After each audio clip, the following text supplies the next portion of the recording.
Eastleigh in Nairobi, Kenya, business is booming for traditional religious healers. They cater for Somalis from around the world who want to get closer to their culture and roots.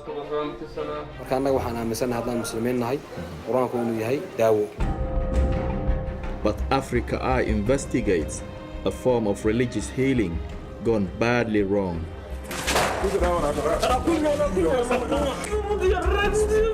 I have seen clients have broken arms. We have taken some to hospital because of the kind of violence. By going undercover at an Islamic drug rehab center, where the clients are first kidnapped. I see two police officers in a car. I didn't know what they wanted. As soon as I went in the middle, they handcuffed me. And then tortured.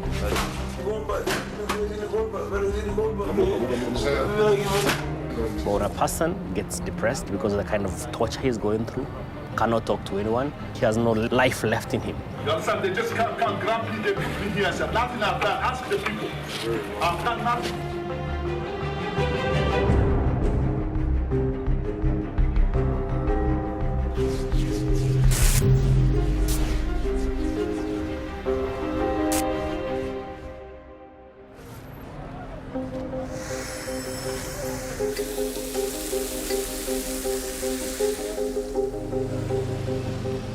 Eastleigh, a neighborhood in the Kenyan capital Nairobi, known as Little Mogadishu because it's home to so many Somalis. And it's a global hub for the Islamic healing industry.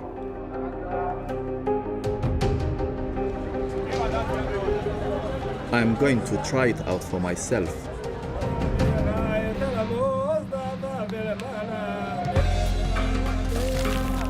I've paid this traditional healer $100 to get rid of my pain.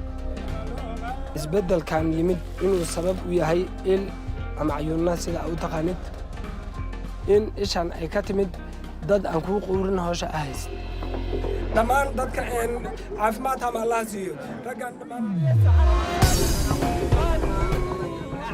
Quranic readings performed by religious sheikhs aim to remove the evil eye or exorcise demons, and they are in high demand.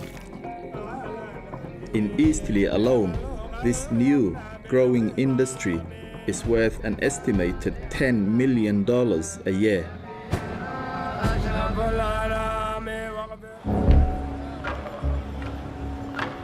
While these Quranic readers might put a dent in their clients' wallets, that's the worst damage they do. But some of Eastleigh's religious healers are running rehabilitation centers for the treatment of drug abuse or mental illness. And I've received reports that men and women are held against their will and physically abused in these centers. Some families think the best way to rehabilitate their children is to lock them up. But some of these parents don't know exactly what happens in these rehab centers because these rehab centers are run by religious figures we call sheikhs, and these sheikhs are usually trusted within the community. As a Somali and practicing Muslim, I've come to Nairobi to investigate these rehab centers. It's very difficult to gain access, but one of them did agree to let us film inside. Yeah, the boss. Thank you. Sheikh Hussein founded Mustaqim 2 years ago.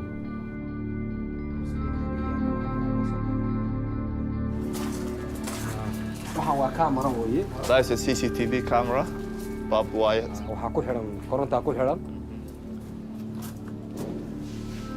Through another bolted door is the main complex and yard.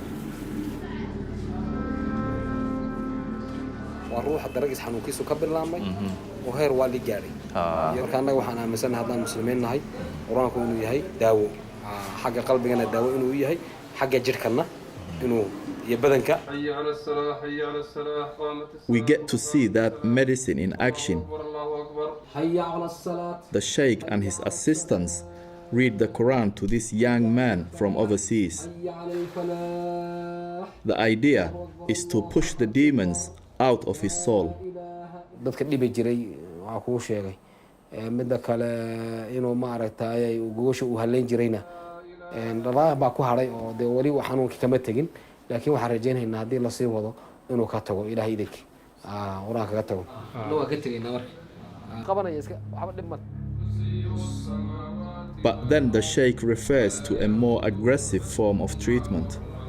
ninkeeda dara sameeya yaa la geliyaa oo lagu tacsiiraa qolkan waxaa la yidhahdaa qolka edebta la yidhahdaa qolka edebta waxaa laga yaabaa silsilaynta lagu xidho in barta lagu xidho haddana.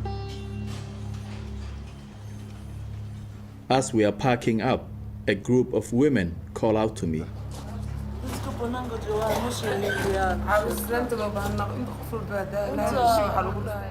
They say that far from taking drugs, their only crime is to have fallen out with their husbands or relatives who have paid for them to be imprisoned here.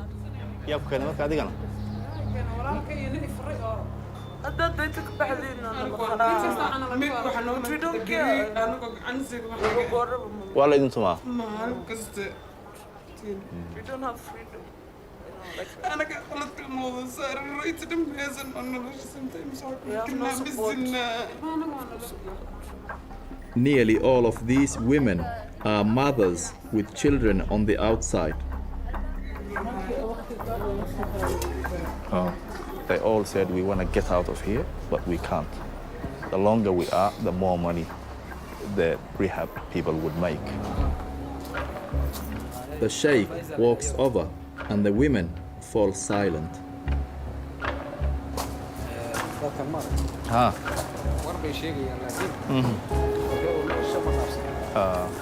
While these women's claims are deeply worrying, we have heard even worse reports of abuse coming from other rehab centers in Eastleigh.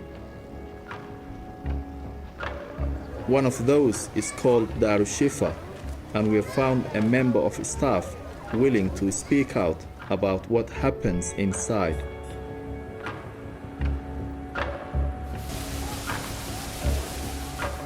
Ben Njega works as an addiction counselor at Darushifa. He recounts his first day in the job with horror. I thought it was like torture, a torture chamber. Clients were locked up in rooms. The rooms were dark. There was no ventilation. But despite being appalled by what he saw, Ben decided to keep on working at the center, hoping he could eventually improve conditions for the clients. I made very serious recommendations written down. But Ben says the owners ignored him and the abuse continued. So it was a constant fight, a constant fight, a constant fight. He says most of the men locked up in Darushifa aren't even addicted to hard drugs. And they wonder, these are people with just a normal mental health issue, a drug problem, maybe smoking cannabis. And because it's not allowed in the religion, they decided to lock them up and categorize them as dangerous. Ben has also privately reported the center to the police and the Kenyan government's rehab regulator, NACADA. Individuals from NACADA have come to the center and we have explained in detail what happens. And then they go. And reports to the police have been made. Nothing has been done. They just turn a blind eye. Left with no other authority to call on, Ben has agreed to film undercover at the center. You want people to be in your shoes and see Yeah, rather see than it, see it. But when I show it to you, then you understand. We equip Ben with a secret camera.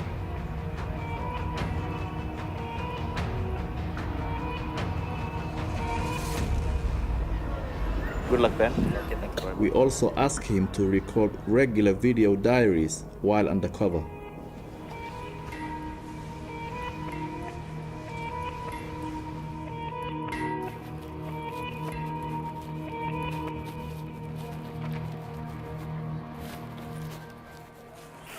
Just as we saw in Mustaqim, a religious teacher at Darushifa also performs Quran readings on his clients.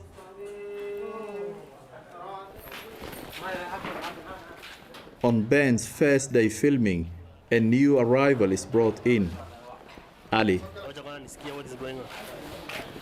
His mother says Ali has been having problems with the school and is into drugs.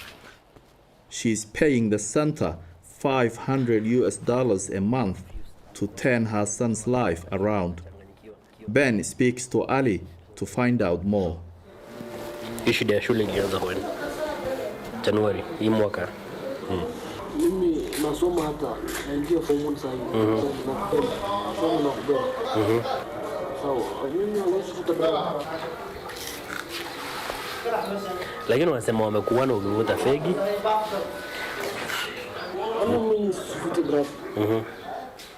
The center has already conducted a drug test on Ali. No traces of narcotics were found. Sasa mimi nimeandika na tufai kuwa hapa. Leo unajua mimi nachukua pesa. Wamesema kama sija. Hiyo hata PSG.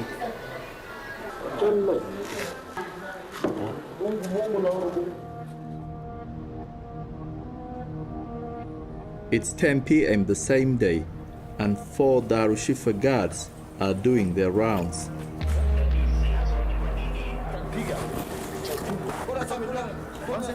They are forcing some of the inmates to drink a liquid called harmala. Seconds after drinking, it makes them vomit violently and seems to be used as a form of punishment. After finishing with these men, they turn their attention to Ali.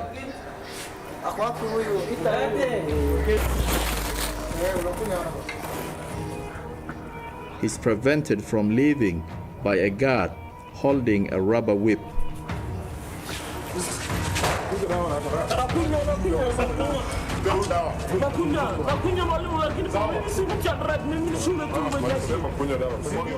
The guards surround Ali. He has no choice but to drink.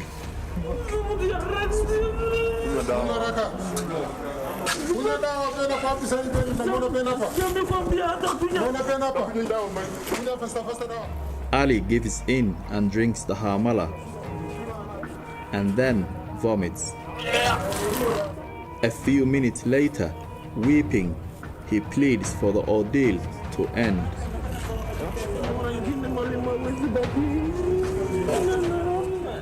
Badly shaken, Ali is finally led out by another patient.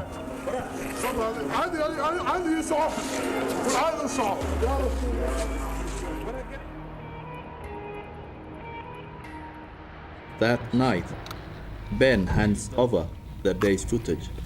He's also smuggled out a sample of the harmala solution so that we can send it for testing.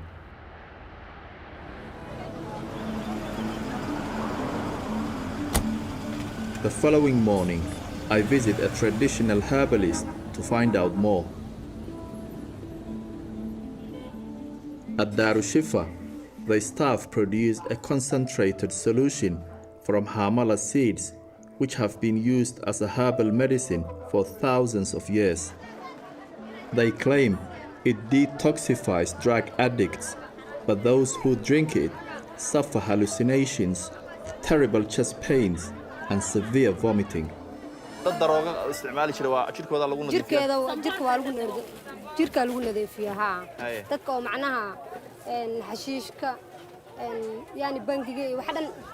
marka wax intee la eg baa qofka la siiyaa ana yiriis waaya wax yiriis qaadaysa oo kulaaqay haye wala siinaha dad waxaan aragnay koob la siinayo maya koob lama siin karo because waxa waaye because qofku ku dhiman kara waxa hadii u badiso. Our lab tests on the center's harmala solution have revealed that a full cup contains 100 times the recommended dose for an adult, which could be enough to kill.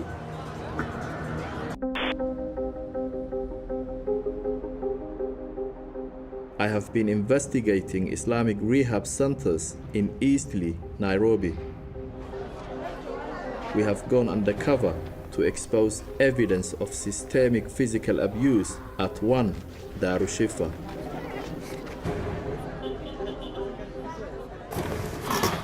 The next day, 2 guards are once again trying to force Ali to drink harmala.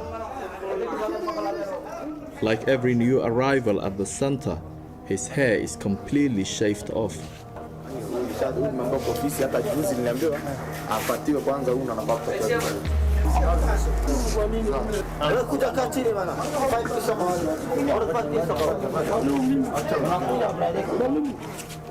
One of the security team then picks up a rubber rod and joins in. He himself was also once a patient here, but now has been elevated to a full-time guard. Ali is handed a full cup of harmala.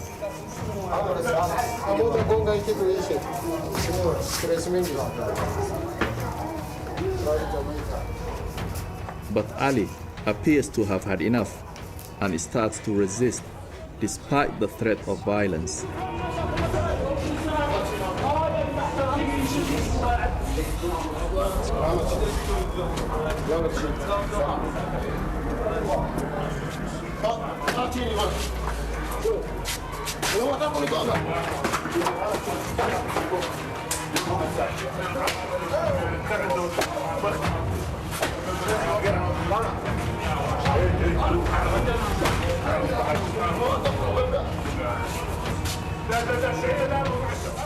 Two of the guards high-five each other. Then the beating continues.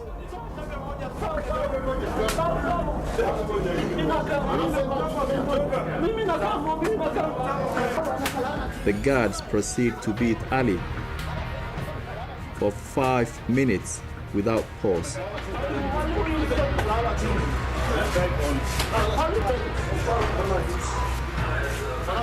It turns out 2 of the men who have been picking on Ali all day aren't actually staff. They are patients. The management gets them to discipline their fellow inmates in return for favors. They can go and sit in the office, they can always go out, ask for things like sodas, and they can get them. They have a reputation for being even more vicious than the guards. The clients have already been punished themselves. When they rise to certain positions, they want to inflict the same kind of pain. So for now, we have clients who are sadists and they want to instill fear upon others so that they can rule with an iron fist.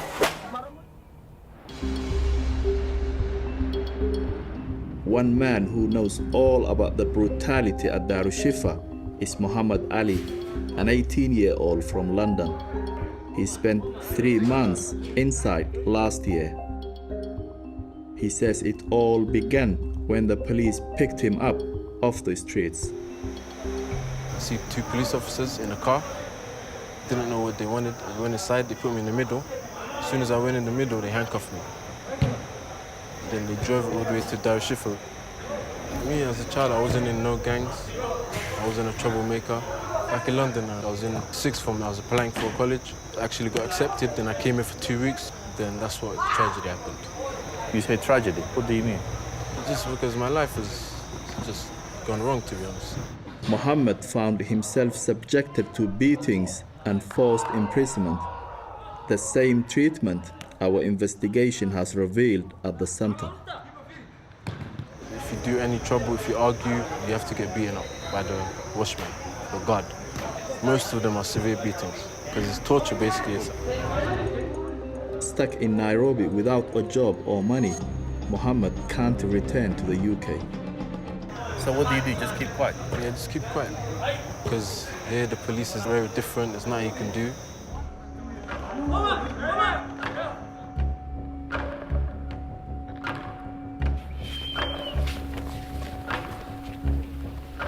Two policemen are at Darul Shifa's gate. Ben is there to meet them. Salama sana. But the police aren't here to investigate allegations of abuse. Instead, they are dropping off a patient. Hassan, a man in his 40s, is brought out of the car in handcuffs and handed over to the security team. His relatives are paying for this to happen. Ben says it's a regular occurrence. So this happens, you come to the center and report that you want a client gotten from your house. The center organizes for the police to go and collect the client. So they put him in handcuffs, bring him to the center. So it's a paid service. An hour later, the new arrival is given his first taste of the center's favorite medicine, harmala.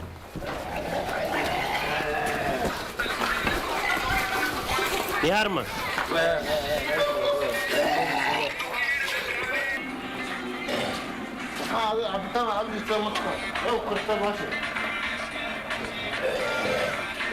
Sasa hii ni yarma imekufanya hivi.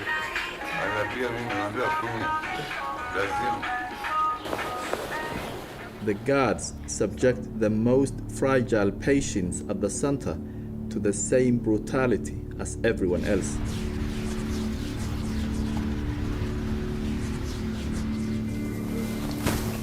Even the mentally ill, imprisoned at the request of their families, aren't spared. So there is this client who was brought in by his brothers. The client has a mental disorder. The guy was given harmala in the evening.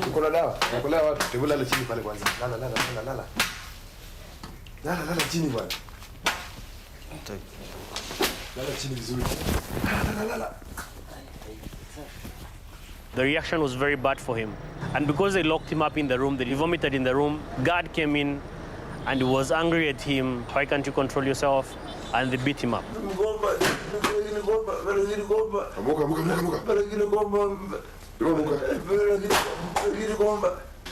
The guard seems to be toying sadistically with his victim. Whatever the man does, it seems to be a reason to beat him harder.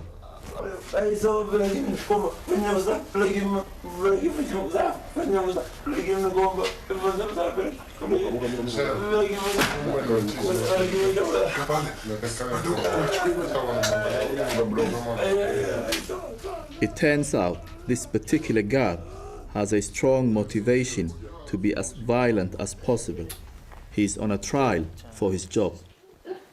If the clients fear him, then he's more likely to get a job trying to increase his salary by being the most atrocious. The incidents of abuse we have documented at Darushifa are all crimes under Kenyan law. NACADA is the Kenyan government regulator with the power to shut down rehabilitation centers engaged in criminal activity. Judith Tawala is its manager of regulatory services. We have heard from people who work in these rehab centers. They have contacted you to give you information what goes on inside, and you have done nothing.